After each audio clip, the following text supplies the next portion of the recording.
Okay, going for a take. Take one. Action. Welcome back to another episode of Going for a Take. And today's take is with Sheraz Ahmed on J. Kelly. Hiya, Sheraz. Hey, mate. How Good are to we be today? here. Good. We're glad to have you. How are we? I am very good Good? on a very sunny, wintry day. Oh, That sounded yeah. very formal. yeah. So you can take a deep breath, relax. Good English joking, weather. no Shake into I it. am good. I'm acting. Come on. He's gone really method with this. I know. It's, yeah, it's good to have you here, dude. Obviously, like, we all kind of know each other, like, roughly. Yeah. We'll obviously be getting into asking you some questions later down the line about, like, being a casting director, also about being a writer as well, and how that influences your process. But we'll kick off and we'll start talking about J. Kelly, which is the new George Clooney, Adam Sandler, big Netflix film. What was everyone's general take on it? I'm looking directly at Ben, but maybe Ollie first. Go on.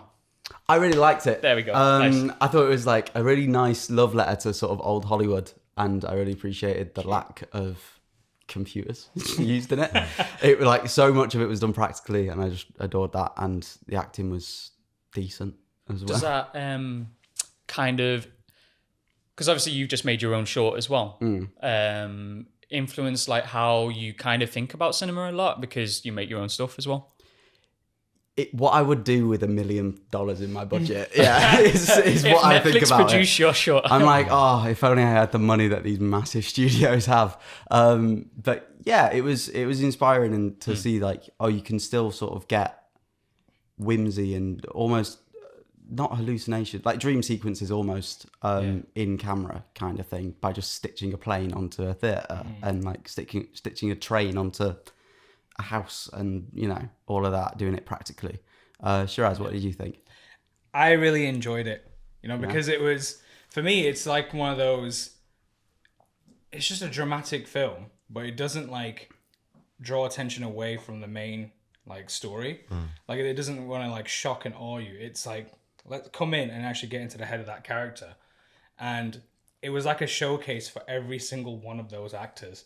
Because they're already, there's a lot of them that are brilliant. Some of them are like, no, Adam Sandler is the comedian type, but he's every single time he's done drama, nailed it. Oh, yeah. Oh yeah, he hits out of the park, doesn't he? Exactly. So it's like a showcase for them. And it wasn't like it wasn't so heightened where the drama was unbelievable.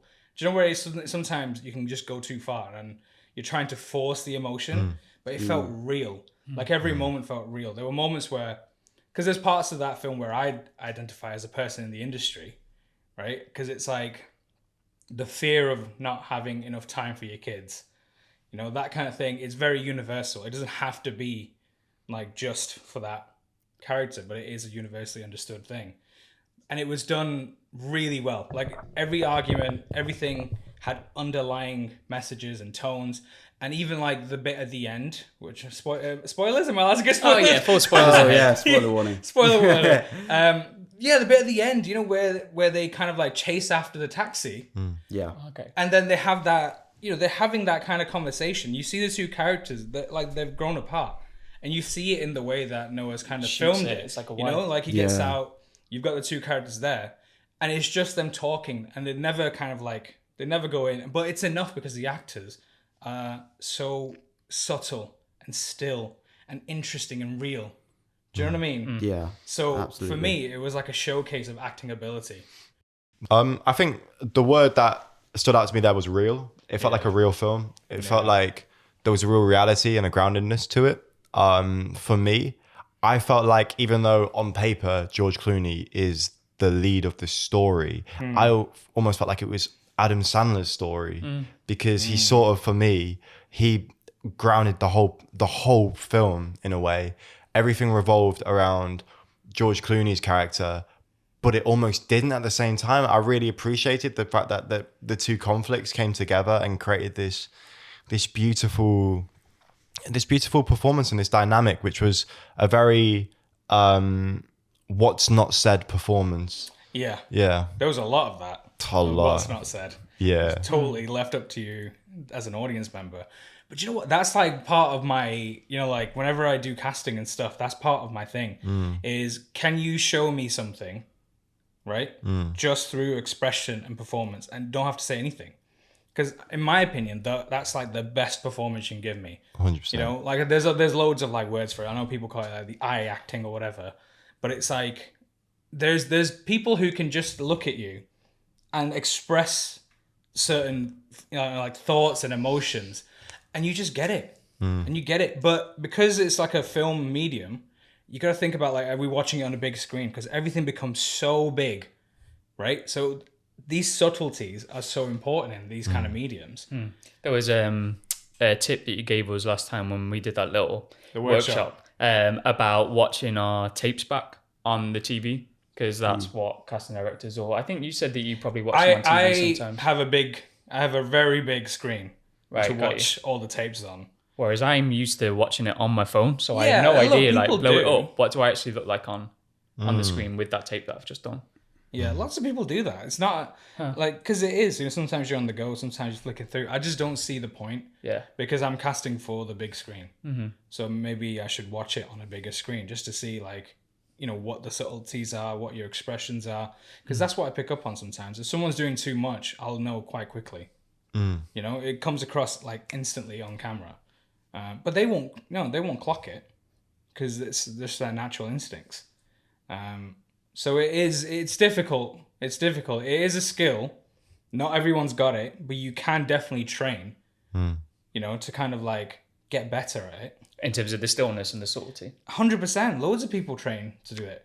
But look, there's always going to be that one person who's like Leo or Timothy Chalamet. Yeah. Or Timothée Chalamet. But who are they just arrive and it's there. Yeah. It's there from the start. But that's natural ability. The worst. Some people just have it. Yeah.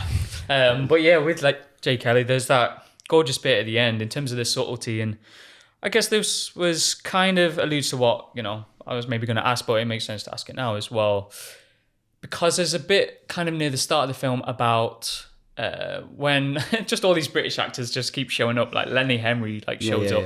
And Great the accent, by the way. Yeah, really good. Great accent control. Yeah. I was Yeah, literally, I asked my sister, I was like, I think he's doing American, but it sounds so subtle that I can't even, it's not really it's, That's the best way to do it. yeah.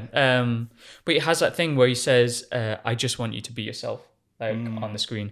And I think a lot of the actors within this have so much truth because they're playing some sort of version of themselves. And there's obviously that age-old debate of do you become someone else, or is it a character that you already have in you? I think Johnny Depp says that he's just got so many characters within him that you can just draw upon. And I guess as a casting director, I guess not which do you prefer, but, and also for you guys as well, which sort of area do you think you fall on? Are you the person that tries to become someone else, or are you the person that, I would say George Clooney is kind of like that. You watch him in most things, it's like, I can see it's George Clooney, but I don't hate for it. I love that. It's the same with maybe Bill Nye or whatever, except when he's the octopus dude in Pirates of the Caribbean. He's very different there. Yeah, slightly. Slightly different. Yeah, do you guys feel like you're the one who becomes someone else, or the one who uses a version of your own self? And which do you prefer when you see? I'll let you guys answer. I feel like for me, I try and find an anchor in myself. So obviously it depends on the script, it depends what the character is, but I feel you always bring part of yourself to a performance no matter what. So whenever you find something that's so far away from you, you have to find a way of grounding it to yourself through your own life, in my opinion. So if you feel like, for example, say it's a film about loss, maybe there's a time in your life where everyone knows that feeling of loss. So when you find that anchor that you can put into the script, then the character becomes you, rather than, I mean, some people do, but I've never found that helpful for me, of finding it externally and then bringing it in. I find it internally and then bring that out. I've done it both ways. I agree with finding an anchor in yourself, but I genuinely think it depends job to job, character to character, on how you approach it. Some characters are going to be inherently similar to you. I think Billy on Waterloo Road was from where I'm from and had a very similar background to me, aside from the dead mum. My mum is alive and well. Wait, did you kill someone? In real life? Touch wood. Yeah. And then obviously the scenarios that he ends up in is wildly different, but like all his background and everything, all the groundwork is very similar to just me. So I didn't have to go searching for it very hard.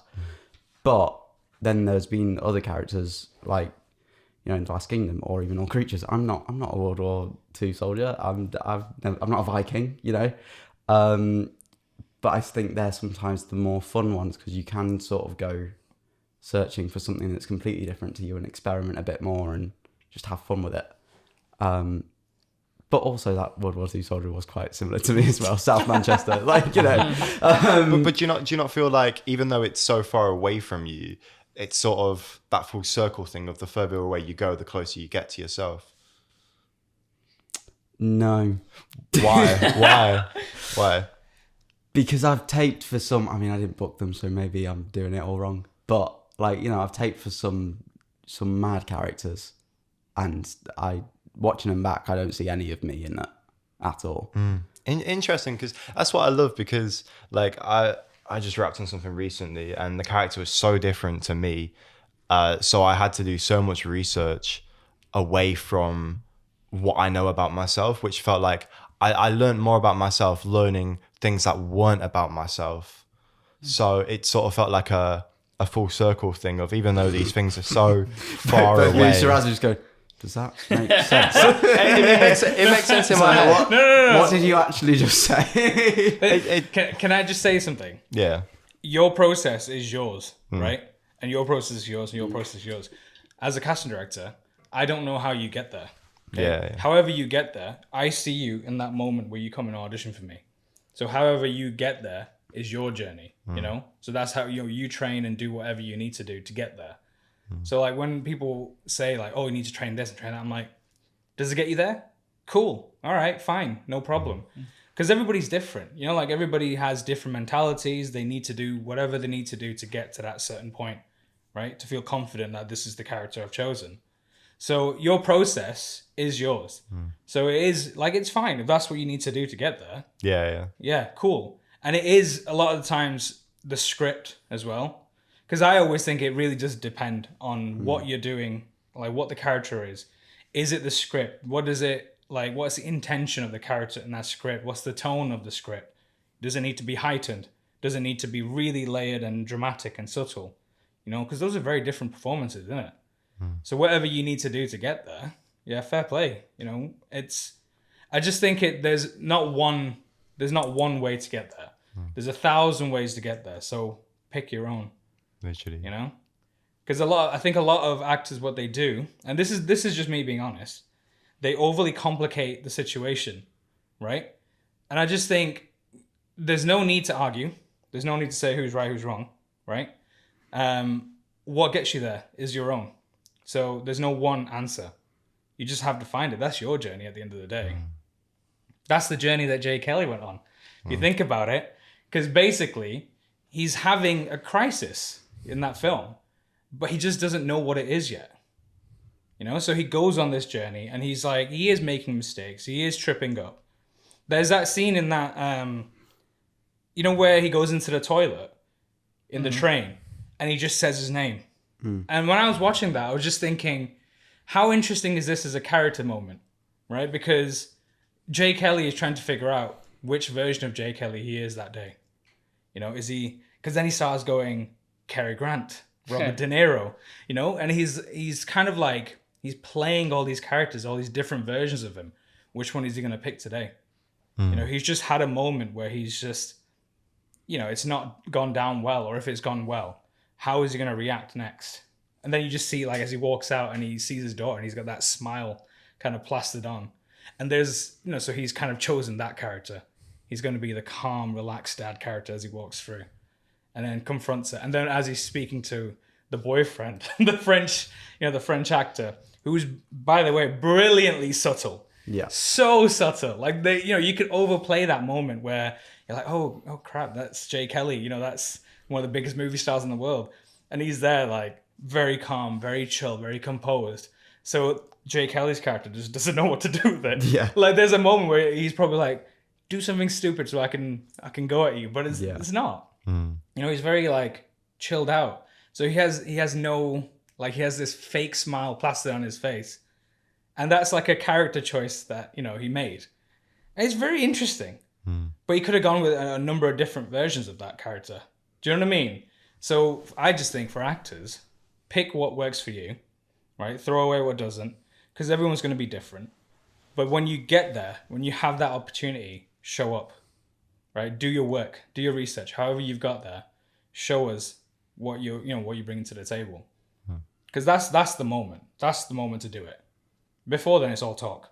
Do you know, does that make sense? Yeah. You have a question? Go on. No, I'm just absorbing like reams of like advice and info. I'm like, shit. I mean, my brain was going.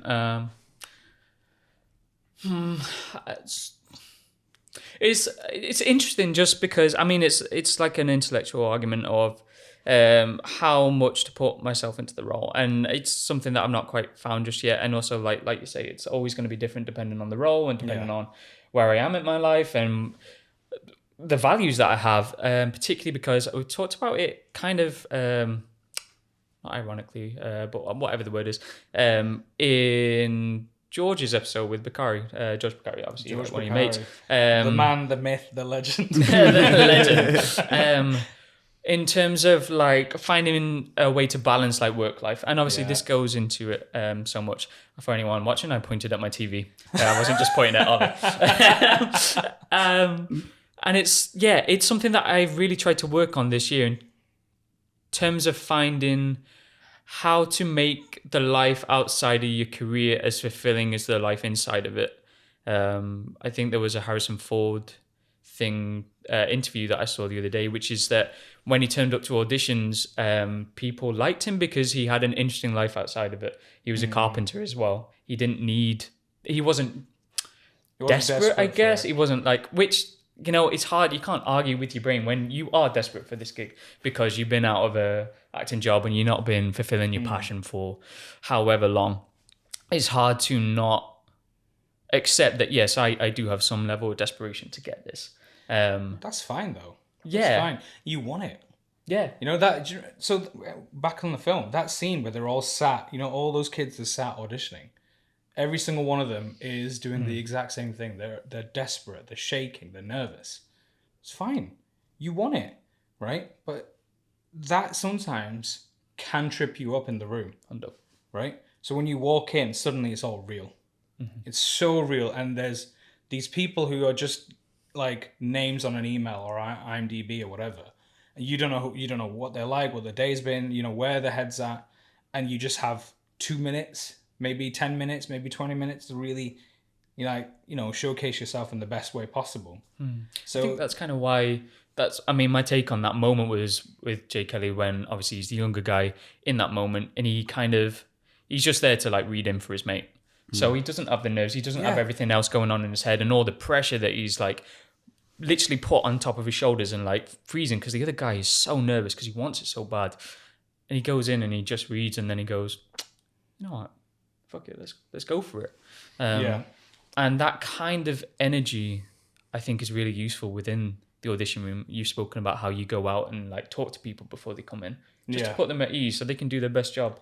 Yeah, but that's my kind of like way of working, because I think actors should feel comfortable when they walk in the room so that you're willing to play, so that when we want you to do something different to what you practiced, you're like, okay, I can do this. I have a bit of trust. So whenever I do auditions, I make sure I have a reader who has learned their lines, in advance, and they'll go in and they will just sit with the actor for about 10, 15 minutes. I'll show there as well. I'll have a chat. So then you feel like there's two people at least on your side when you walk through that door, right? Even if you don't know the others. They might be lovely, they might not. You don't know, do you? But I'll always make sure that when you walk in, you feel a level of comfort so you're able to play. Because I've been doing this for a while, and I've seen too many actors, like really brilliant, like could be leading actors, walk through the door and the nerves just destroy them. And I get it. I empathize, right? But I've always pushed the mental health aspect of it. You know, I'm from a generation where we've grown up with that, and I fully understand it. So I always try and help where I can. If I can just take 15 minutes out of my day to make you feel more comfortable when you walk through that door, so that you are willing to be like, okay, I'm going to try this, I'm going to try that. That's more interesting than someone who walks in, who's a nervous wreck, doesn't know what to do, and is just going to do one part, which is what they've practiced because they feel safe. You know, because you fall into safety. You're like, oh, I don't know what to do. I'm going to fall into this because I've practiced it. This is all I'm going to do. And then when we ask you to adjust and they go, oh no, I don't know what to do. What if I do it wrong? And you can just see, you know, I'm watching and I can just see their thoughts kind of like running. You know, I can see what's happening. You know, like when someone like is going, I don't know how to do this, but I'm going to give it a go. And then it just doesn't work. And you can see them deteriorate. Right? For me, that's horrific. Because I'm watching these people and they can do it. Given a little bit more time, a bit more kind of like less pressure, they can definitely do it, right? Because there's lots of talented people, lots of talented actors, but I think they walk in and I think the situation gets to them. And that's fine. It happens, right? Yeah. People use it as kind of like platforms. Okay, I did that. What did I do here? That wasn't right or didn't work for me. And then they move on. They get better. Not everybody. There's people who don't. There's people who walk out a nervous wreck as well, right? So I think personally, for me as a casting director, I like people coming in being a bit more comfortable because then you're willing to play. You know, because at that point when you're in the room, we're past the self-tape thing, right? You've been brought in. There's a reason we brought you in because we see something there. So now you're in the room, we want to adjust, we want to calibrate, we want to see what works and what doesn't. So don't come in and just be static. You know, I'm not saying don't be still. You know, that's a different thing. But static in your performance, like you're not willing to adjust. Yeah, absolutely. Really want to dive into more of sort of your process on it all as well, on that side of things. But first, let's just have a quick break. Because obviously when you start off and when you're kids or whatever, it's obviously a passion and it's a hobby. And then it's like, it is such a blessing when it works. It's a privilege. To be doing the thing that, you know, so few people are lucky to do. But it's a constant grind. And we're just talking about sacrifices that we made. One of my youth theatre, drama teacher, one of the first things she said was like, the amount of birthdays and weddings and family occasions that I've missed to be able to do this. And obviously you hear about it at the time. And I was even saying this to Leia earlier on, where it's like, when I was younger, there was so much like drive and perseverance.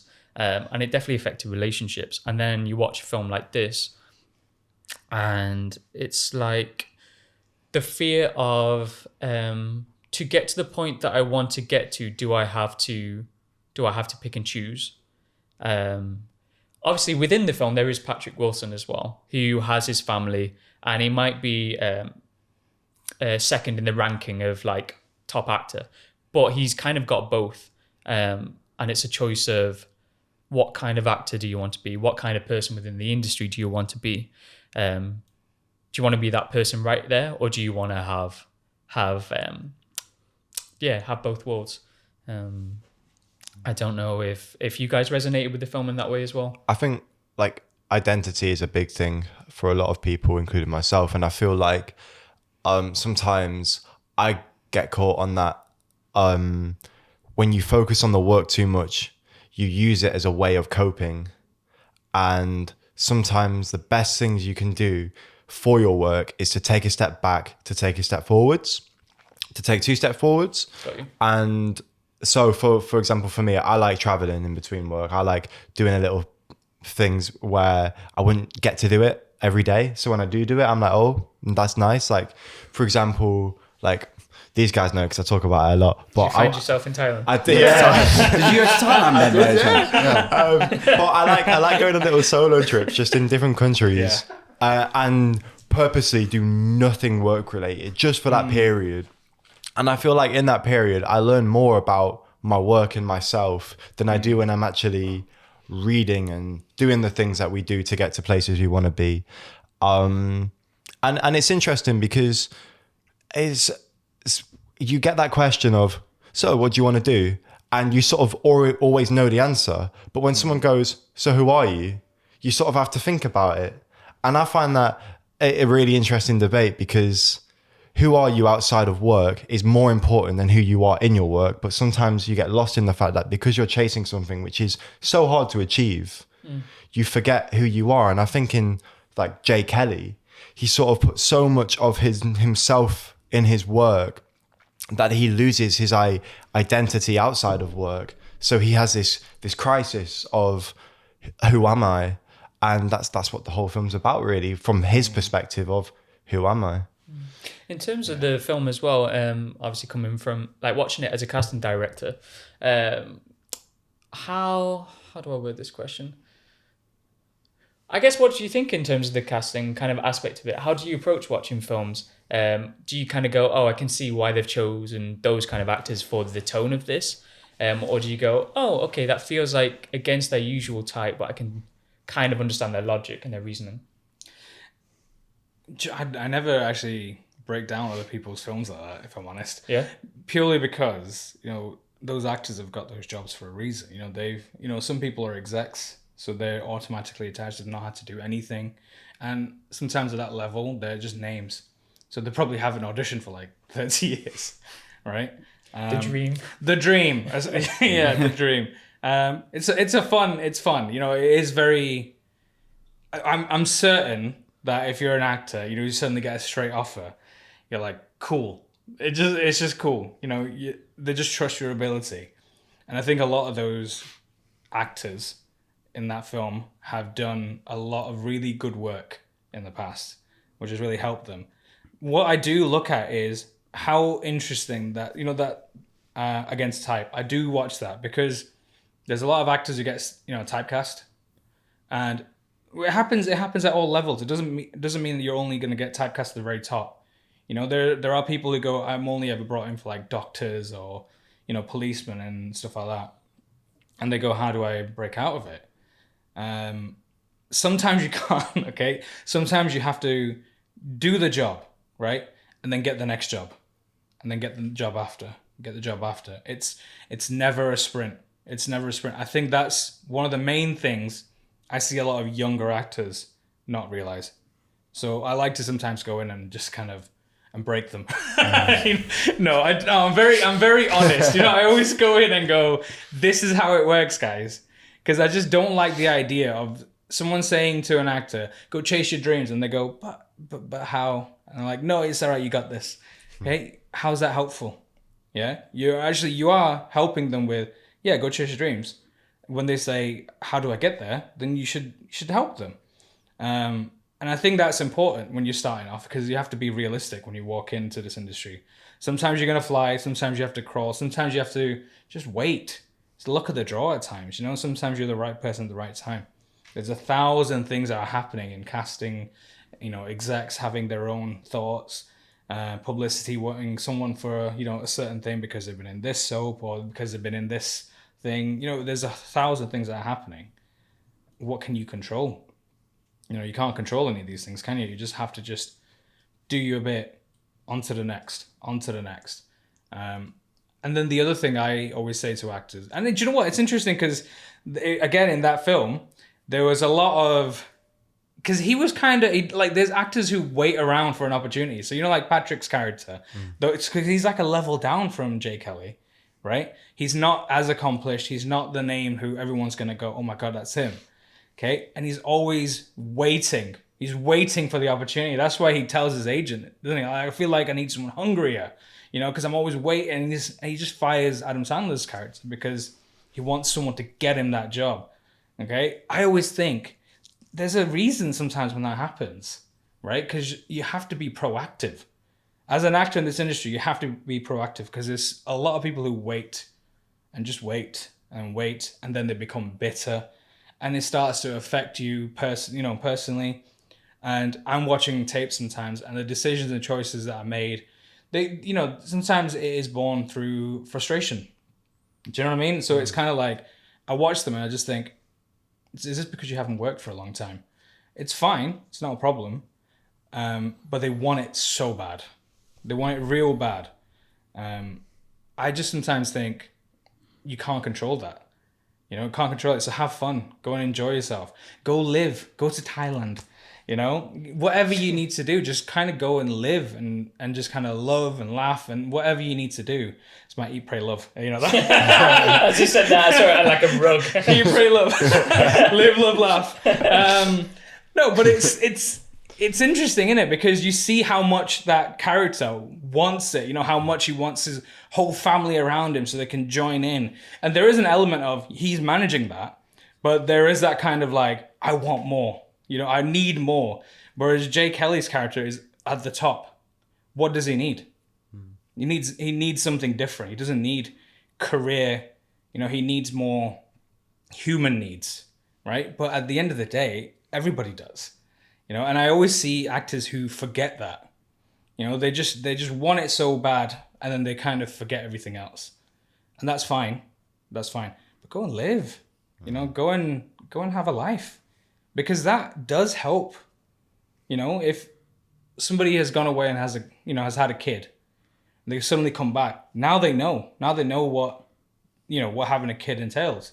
They can bring that into their performance, you know, or they've gone somewhere, or they've had this job, or whatever it is that, you know, they bring to the table. It only adds to you as a person, it adds value. So go and live. And I think that's very, very important, I think, as an actor, because you can get stuck. So I feel like whenever you do, take a breath, step away, go for a holiday, you know, and then come back. Be refreshed. Because if you're just in it all the time, right, you're in these thoughts all the time. So step back, let it breathe. Just like in a scene, you know, just like any scene, if you always pushing forward, where do you breathe? Let it breathe. Let the scene breathe. Let it kind of grow, you know? And a lot of people just rush. You're rushing to the end. It's a marathon. It's a marathon, you know? Take it in time. And I think that film is a little bit like that, because you saw his character when he's auditioning. He wanted it bad. So he had his ideas. And then the tutor, Lenny Henry, says to him, do you know how hard it is being you? You know? And then he's kind of used that as a mantra, right? And then he just gets in. But his story isn't the marathon. It's he sprinted and got there. And some people can do that. That's fine. Not everyone's gonna have that. But his mate, who didn't get the opportunity, you know, who he himself says, you were the one with the greatest ability, you know, in that method acting moment.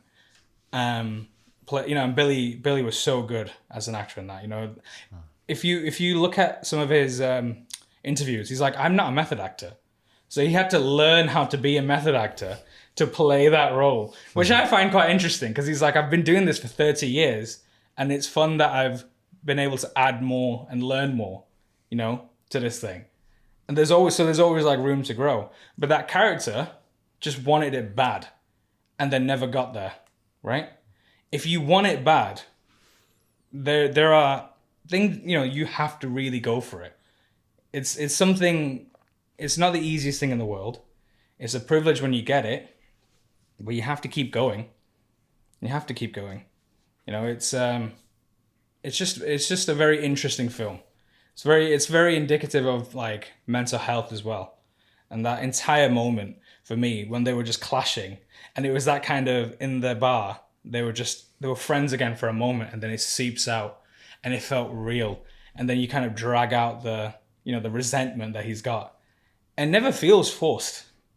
You know, always feels real. Because you don't know. I mean, how many times have you met actors who want to be stars, right? And they don't get there. And it weighs on them. And sometimes it breaks them. Again, fine. If you want to be a star, cool. You know, you still have to put the work in. You know, you have to keep going. You have to keep going. And if that means to keep going, you have to step back and take a breath. Then do it. And then come back. Then keep going. Now I need another break. Okay, cool. Go do it. Grow as a person. Come back. Right? And then your time comes. When your time comes, take it. You know, because you're only ever, as an actor, I always say, you're only ever one role away, right, from that big thing. You know, from never auditioning again. You know? From messing it all up. No, but you know what I mean? You're only ever one part away. Like, if you ever get if you ever get a project and you get a really interesting role and then suddenly it becomes Stranger Things, you know, now you're known worldwide. Now you are that person. Okay? You're on your way. It can happen to anyone. It doesn't have to be like only certain specific type of people. It can happen to anyone. So it is kind of like just keep grinding, keep going. I like the fact that you used the word marathon rather than a sprint, because for me, like, if you get to that level of Stranger Things too quickly and you don't really have a foundation on who you are or the work you've done previously, that pressure, I mean, I can imagine that being immense, especially when the money is there and you need to deliver and you sort of don't have the tools because you've not had the time to develop those tools to deliver, or sometimes maybe you do deliver, but you see Stranger Things, for example, and I thought the new season was really interesting because there were some characters on that who I thought were like, yeah, I can see you working for a long time, and there were others who I thought, I really enjoyed you in the previous seasons, but I didn't enjoy you so much in the new season because I didn't feel like you had that development that, you know, when you see a career that spans 30 years, like George Clooney, for example, and you see all the development in his careers from when he was younger, you see he has all the things that allows him to stay there and not crumble when he gets there. Because, I mean, there's so many films that I've watched where I've seen actors in it and I'm like, wow, like they've got everything, and then I've never seen them again. And it's like some people choose not to, which I also appreciate because it is a really tough industry, but then some people, that the pressure is just immense. Yeah. And for you, how do you, obviously you're at a stage of your career where you're doing pretty well, right? You're doing pretty well. And there must be that you must feel the pressure to an extent. How do you deal with that pressure? To be honest, no, I don't. Do you feel the pressure? No, not anymore. I think I used to feel it when I was younger. And I just think I've kind of... Because look, I'm not a brain surgeon. I'm not saving someone's life every week, right? So I'm helping make film, TV, video games, whatever it is, right? I get to play. I get to play for work. So it's a privilege. And I'll always... I always say to my dad, like, I'm blessed, right? Because there's an opportunity where that wouldn't happen in my life at one point. So I'm grateful to be here. So whenever I work, I always think of it as fun. But obviously, you can get stressed. But that's when I kind of just step away and go, breathe, okay, and then come back. Because it's just not as difficult as you can make it. Everything is simple when you can just step back and go, okay, what am I dealing with? Because my personality is, I'll go, okay, fine, I need to step back and think. So sometimes I do have to kind of I have to step back. But casting's just an interesting thing. I want to always help new people enter the industry because that's fun for me. It helps me kind of get, somebody who's really interesting and just needs a break. Let's get them through the door. Then that's onto you guys, So it's like, if I can provide you the platform, you have to deliver, but I still have to provide the platform. And that's great. Like when I was making phone calls all the time, one of the best things I had to do, like now it's all email. Now it's not very much on the phone. But I've tried to, I always try to make a phone call when I'm offering someone a job. Okay, that's kind of like the best part of my day. When I'm telling someone that they've got the job, because it's great. But I also have to then, this is me personally, not everybody does it, but personally, I then go back to every single person who's not got the job and I tell them you've not got the job. I put them out of their misery. Because it's the least I can do, but that's kind of like the worst part of my job, right? Is dealing with rejection. So I've kind of come to peace with the idea that, I'm in a blessed position. There's great stuff. I work on TV shows and films and et cetera, et cetera. so I just don't let it get to me. You know, I just kind of like crack on. It is what it is. That's kind of like the way I kind of live. And when you finish work, how do you switch off? So I don't. So when I finish work, a lot of times I'll actually go straight into writing. Oh yeah. So sometimes I'll finish at 6, 7, whatever, 8, whatever the job is, and then I'll go straight into writing with my writing partner, and we'll be on Discord or Zoom or whatever, and we'll just be writing. Sometimes that's what I do. We used to do it all the time. But now we're older, we're like, yo, we need to live. So we're going to pick specific days to do that. And I, because I'm in my 30s, I am now, I'm trying to be more social and go out and just live, because I don't want to be just stuck in this job forever and just go, I'm only focused on this job. You have to have a life outside it as well. Like what I was saying to you before, sometimes you just have to go and live. So I always try and pick up a new skill. Like I started learning to cook. I've got very good at it, yes. Damn. But so I've been trying to add to me as a person, which is always good. And I think that's something that actors should do as well. Add to yourself as a person. If you don't know how to do something, go and do it. Add it to your spotlight afterwards, Don't lie. Yeah. Don't lie. You get caught out very quick. Very, very quick. Because that job ever comes where you're like, oh yeah, I can horse ride. I'm like, cool, you're horse riding. 100%. Okay, yeah, I've done it. And then you get on set and you can't horse ride. If we don't have a stunt person, you just wasted our time. What are we going to do? And there have been moments where sometimes I've had to let people go, after they've been cast because you lied. You can't drive this truck. You can't do this. You can't do that. Whatever it is, you're going to get caught out. I do joke about it and go, lie just enough. Have a little bit of truth where you're like, I've been on a horse. I need lessons. I've been on a horse. Cool. We'll get you those lessons. At least I know what you're dealing with now. Do you know what I mean? Like if I just suddenly get ambushed by it, I just think, why have you done that? But if you tell me up front, I can start putting the steps into place. Not sure about this accent, but they've done it this way. Okay, we'll get you a dialect coach or whatever.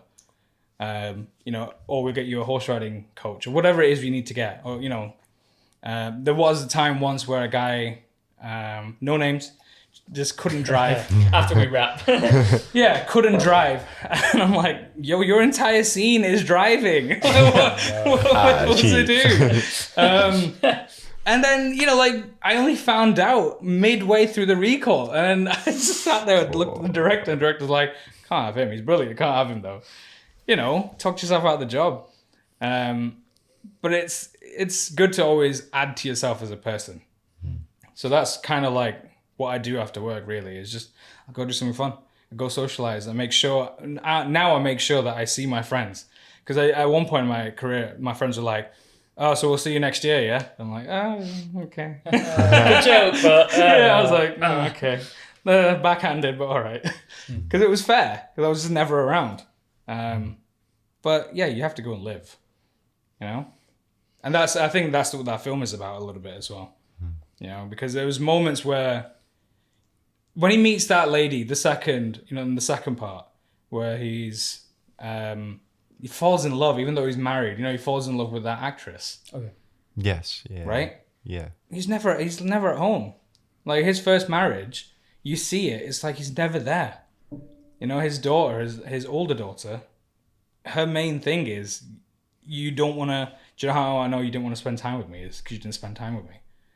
Right? He was never there. He chose the career over her.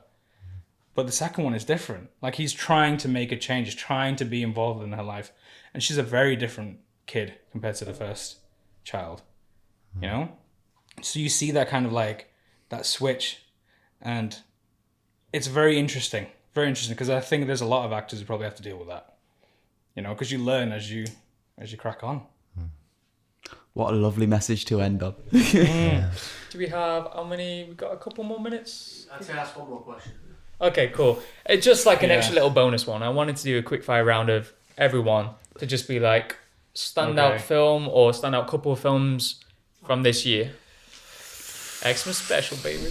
I'm really dressed up. There's a Christmas tree over there. It's kind of Christmassy in here. Warfare stands out to me. Yes. Just everything sort of worked in that film, in my opinion. Especially the sound. Yeah, Sound the was- sound was amazing. I know it's probably going to be a lot of people's, but one battle after another. I just thought it was What was class. that one? One battle after another. I thought it was incredible. I still need to see it. So do I. I've not seen it. Oh my gosh! It's come on to Amazon, but it's like still 15 quid to rent. Yeah. So I'll I'm happily like, watch it again with you I'll if wait you till want. like the Boxing Day deals. Yeah. Mine would either be Warfare or there was a film that I wanted to do on the pod, but we just didn't get a chance, called I'm Still Here. I don't know the director, but it had Fernanda Torres in it. Yeah. Oh yeah. She was nominated. Bloody incredible. It was so good. I really chose not to swear there. It is so good. We left in like streams of tears. It's heartbreaking, but so empowering as well. And I think too few people have seen it for such a good film. Yeah. Sure. I have a few. Go on. on. A few. Read them What's up? off. So, yeah, let me get my phone. F1, I really enjoyed. Quality Okay? film. Because it was like, for me, it's easy charisma from everyone, which carries the story. Because it's a place that I don't know anything about. I don't know anything about F1. Now I'll watch it. Yeah, literally same. know? Yeah. So it was so interesting, and it relied on that kind. The actors just really drew me in because it was so interesting. Everybody was a real human being, and then the film was made brilliantly. So that was one of them. One battle after another. Weapons. If you've seen Weapons. Yeah. Yeah. I love Weapons. I still need to I watched it Just alone been in the like- cinema and it was scary. I it. love horror, but I'm also like a massive shitbag when it comes to horror. And I remember when you see the aunt and she looks at them from like above or something like that. Yeah. It's so I didn't good. watch My that. back's just going. It's so Said good. 2 minutes. Yeah, and then I think probably for me is Good Fortune. Really? Good fortune. Good Is it- Fortune. I'm It's sorry? Keanu Reeves. Yeah, watch it. Watch it. It's really good. That's surprising. It looked okay. Like on the trailers. I would say watch it because it's very human. Who does he plays? So Aziz Ansari Yeah. is like a Deliveroo type guy. Yeah. Who's like living in his car and he wants to make it. And Seth Rogen is this guy who hires him. And I'm not going to spoil the full story, but basically they're kind of like, he ends up getting fired and he has a guardian angel who's Keanu Reeves, whose job is only to like stop people from like getting into accidents by making sure they don't hit anything when they're on their phone. That's his like specific job. Man. And then he saves Aziz Ansari when he's not, and it's like the entire story is about accepting like your life, because he shows him like a version of his life where it's not great, but he's somewhat happy, and he chooses to go in his fantasy life. He takes Seth Rogen's house, and like he switches, and it's kind of like, does money give you everything, or are you gonna lose something from it? And then you have Keanu Reeves who's playing an amazing character, and he's just having the time of his life. You should watch it. It's very human. Sold. Yeah, it's very human. Do it for your next pod. Right, that is a wrap on season 2 of Going For A Take. Like, comment, subscribe, and we'll see you sometime next year. Thank you very much for coming on, dude. Thank you. Catch you later. That's a wrap.